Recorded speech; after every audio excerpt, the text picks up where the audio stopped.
आज शाम मैं अपने पोतों के लिए नान खटाई बनाऊंगी। मेरे बारान को बहुत पसंद है।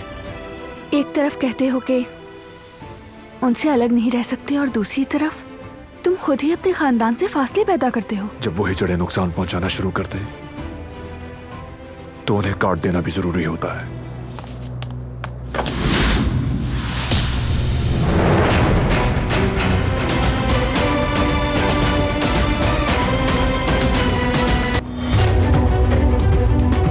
हवेली में किसी को आते जाते देखा तुमने? हमने नहीं देखा सर। क्या वो घर से निकली थी? नहीं सर, वो घर से नहीं निकली थी। मैंने उस लड़की को शाम के वक्त पिछले बाग में वॉक करते हुए देखा था। और आप ये अब बता रही हैं? कहाँ?